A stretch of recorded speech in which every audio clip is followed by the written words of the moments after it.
प्यार की हद को तू हम सफर आजमाता रहा रात भर। क्या बात है।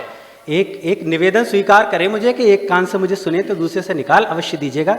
यदि मैं जरा सा भी तुम्हारे अंदर रह गया तो तुम्हें मुझसे मोहब्बत हो जाएगी। हाय हाय हाय, क्या कहने। सुने।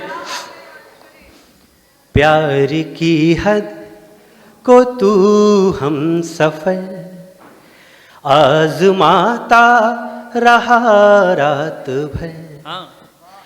प्यार की हद को तू हम सफर आजमाता रहा रात भर।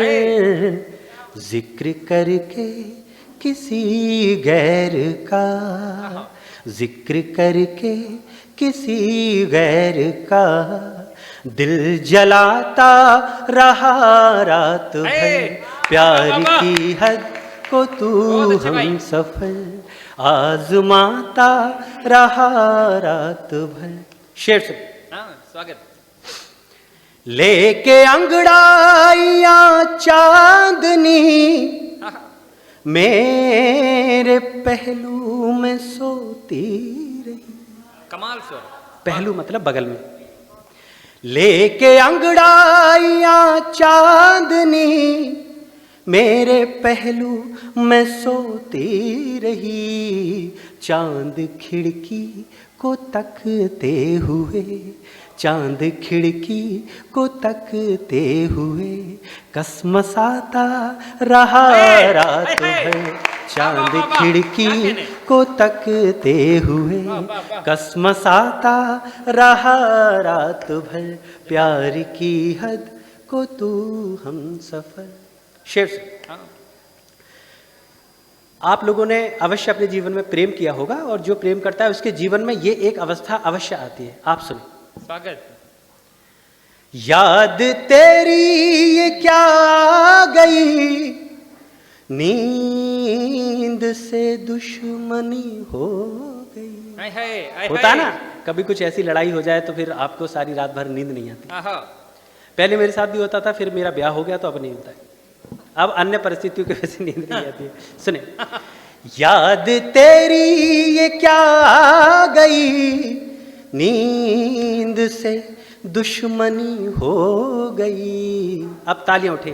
तेरा चेहरा निगाहों में बस, तेरा चेहरा निगाहों में बस आता जाता रहा रात भर।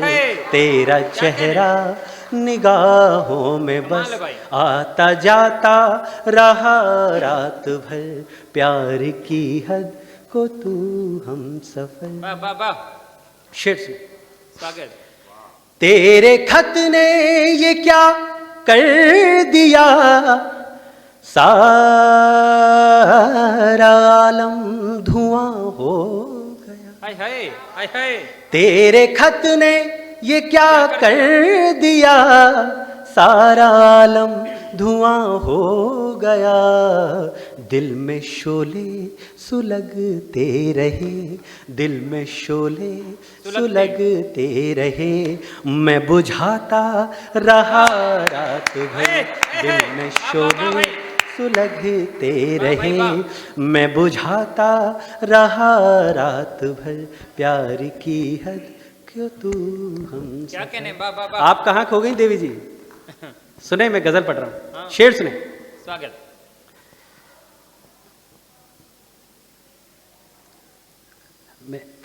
चलो कोई दिक्कत। दूसरा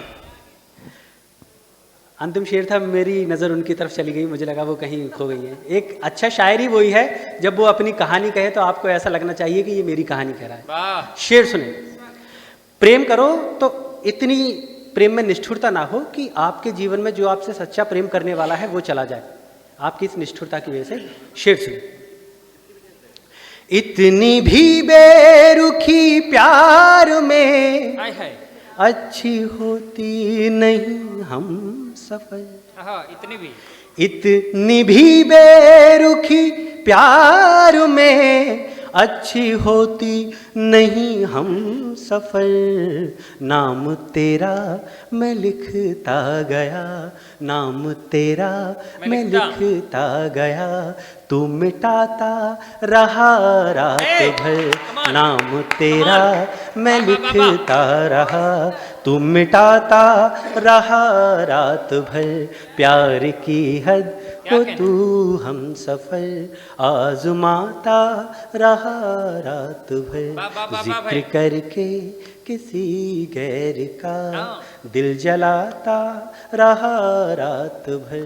प्रेम अपने आप में कितनी विचित्र चीज होती है कि एक बार एक गर्ल्स हॉस्टल में आग लग गई, तो लड़कों ने तो गर्ल्स हॉस्टल की आग को 2 मिनट में काबू पा लिया, फिर पुलिस को उन लड़कों पे काबू पाने में पूरे 2 घंटे लगे। इतनी विचित्र चीज होती है। एक बार मैं भैया के घर गया तो मैंने देखा कि इनके दरवाजे पे एक जानवर बंधा हुआ है, तो मैंने ऐसे ही पूछ लिया, मैंने कहा भैया, इन्होंने कहा हाँ हिमांशु, मैंने कहा ये आपके दरवाजे पे ये जो कुत्ता बंधा है ये शेर जैसा कैसा लग रहा है? कहता है नहीं हिमांशु, ये शेर ही था, इस साले को मोहब्बत हो गई, अब इसकी शक्ल कुत्ते जैसी हो गई। तो प्रेम इतनी विचित्र चीज होती है। बहुत अच्छे। मैं 2 मुक्तक पढ़ता हूँ, उसके बाद वो गीत पढ़ूंगा जो मातृ शक्ति के लिए है, और आप संभालिएगा। स्वागत भाई। मैं तुमसे बात करना चाहता। मैं जब एंट्री ले रहा था तो श्रद्धा जो है वो बहुत जोर जोर से चीख चीख के पढ़ रही थी, ये नहीं होना चाहिए, देश बचा लो, ये कर लो, वो कर लो। तो मेरा ये कहना है, अगर जो कुछ परिवर्तन कर रहा हो देश में अभी कर लेना, क्योंकि बाद में तो तुम टीवी का चैनल भी चेंज नहीं कर पाओगे। सुने, मैं तुमसे बात करना चाहता हूँ मगर खामोश रहना चाहता, इसी एक सोच में गुजरी है रातें, इसी एक सोच में गुजरी है रातें, कहूँ कैसे कि कितना चाहता हूँ, कहूँ कैसे कि कितना चाहता हूँ। सुने 4 पंक्तियाँ। तेरी सांसों का वादा जानता हूँ, मैं होठों का इरादा जानता हूँ, नहीं जी पाएगी मुझसे बिछड़कर, नहीं जी पाएगी मुझसे बिछड़कर, मैं तुझको तुझसे ज्यादा जानता, मैं तुझको तुझसे ज्यादा जानता। अब बस एक गीत पढ़ दे रहा, ठीक है? अब चलिए मैं उस गीत पर आता हूँ। साधारण शब्दों में ये कहा जाता है कि माँ कैकेयी ने जब वनवास दिया तो वनवास 3 पात्रों को दिया गया, राम, लक्ष्मण और सीता। मेरा ऐसा मानना नहीं है, मेरा मानना है वनवास 3 नहीं 4 पात्रों को दिया गया। चौथा पात्र जिसे वनवास दिया गया था उसका नाम था उर्मिला, लक्ष्मण की पत्नी। क्या बात।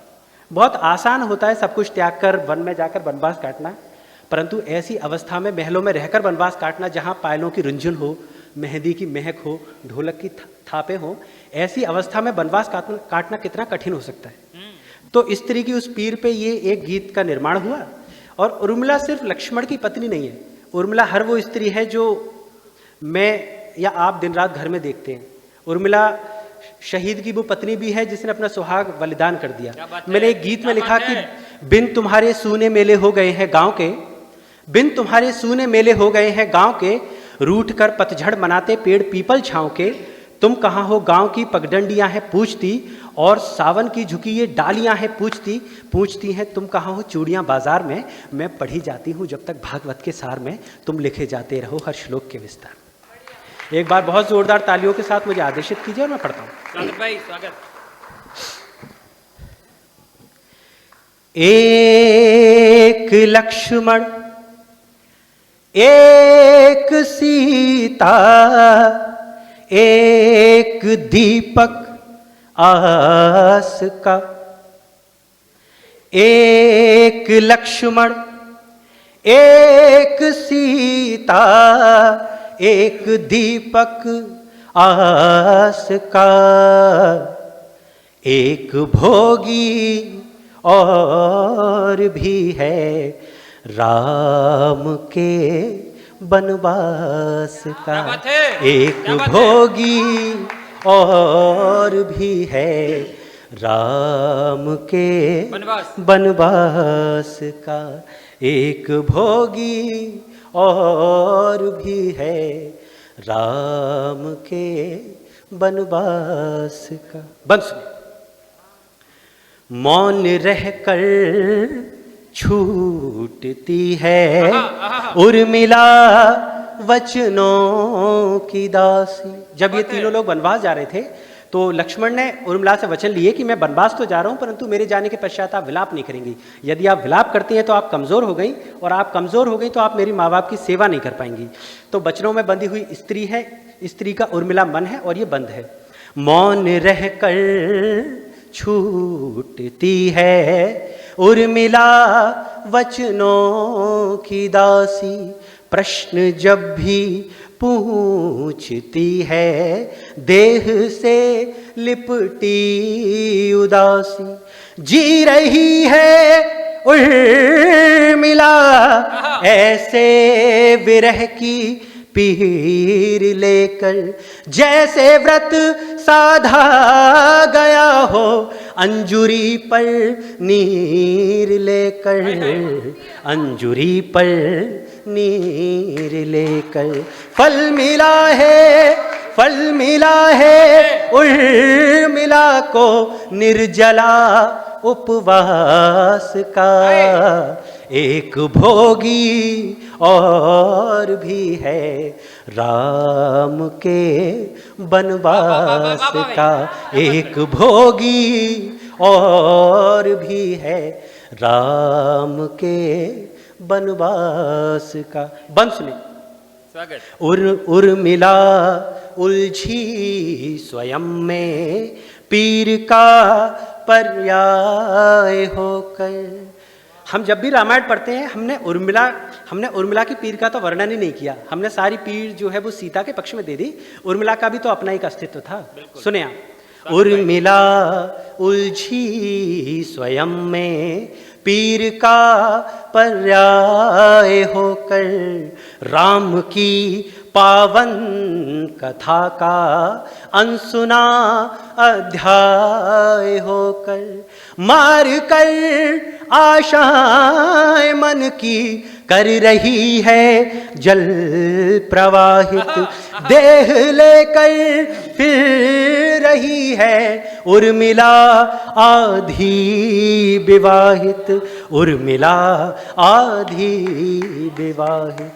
प्रश्न है ये, प्रश्न है ये देह पर थोपे गए सन्यास का।